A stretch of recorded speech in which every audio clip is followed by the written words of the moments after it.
I am Adrian, back for ProductionCrate.com. Today I'm gonna show you how to do this Doctor Strange, magical, mystical, multiple arms effect from Avengers Infinity War. It's gonna look a bit like this. All right, let's hop to it. Alright guys, so this is my unaltered base footage, and the first step to achieving this effect is going to be to iron your dang gosh darn shirt! It's not like that's going to be on the internet for thousands of people or anything. Ugh! Step 2 is going to be to do a little bit of rotoscoping. Now of course I could have shot this on green, but I would have still had to rotoscope out the sides of the green screen because I kind of spread my arms out, as you can see, and also I would have had to rotoscope the parts where my arms crossed over my body, so the green screen wouldn't have saved me that much time anyway, so I figured I would just go all out and rotoscope the whole thing, which is a real shame because, as you all probably already know, I hate rotoscoping with a burning passion. I've been up all night, I ain't even done a fraction. It's enough to drive a man insane, moving little points frame by frame.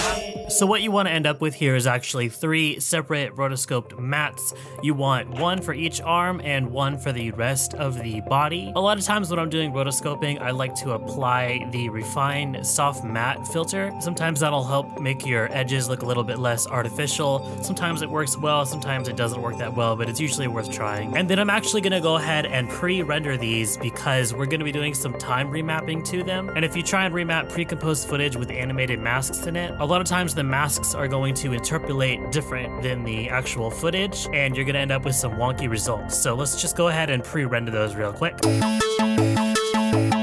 Life hack, life hack, life hack, life hack. All right, so I've been showing you the straight up rotoscoping method because realistically that's probably what you're gonna have to end up doing, but there are some ways around it that I thought I would go ahead and demonstrate for you. You see how I'm wearing this solid blue shirt here? Well, it's not because I wanted to look like my mom dressed me up for Easter. It's because when you wear a solid color like this, you can actually do kind of a reverse key on it and get away from a little bit of rotoscoping that way.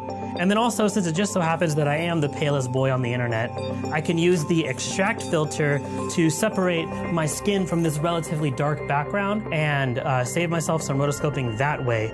Import those 3 mats we just made back into your project along with your original footage. Now start scrubbing through the timeline until you find a place that you want your arm to duplicate. Go ahead and duplicate the layer with Ctrl D and right click on it, come up to time and select freeze frame. You can trim the layer to start at this point as well. Now as you continue scrubbing through, you'll see that the arm has been duplicated. Great job! To add a little bit more life, select the puppet pin tool and add a few pins. You can hand animate those pins if you like. Personally, I like to grab the top one and move it in the direction that the arm was actually traveling in, and then move it roughly back. Easy ease the last 2 keyframes, but not the first. You can also add a wiggle expression to the top pin to keep it moving throughout the whole comp without having to do it manually. However, be aware that if you try to manually move it with the expression already applied, it's going to go all over the place and not do what you want. No! If you decide you need to add some more keyframes, disable the expression first. Now move this layer to the bottom of the stack and repeat the process about a dozen more times. Some of these layers will go below the body and some will go above the body layer but below the arms roto layers. If you want to absorb the extra arms back into your body, you can duplicate those layers, remove the puppet pin tool, and just speed up the layer by a whole bunch. In the movies, Doctor Strange has a magic cape. If you want one too, we've got it on Footage Crate. Just download it and drop it in. If you want magic circles and sparks, we've got those too. Our before VFX clip of the day is the Flash and Supergirl with no powers.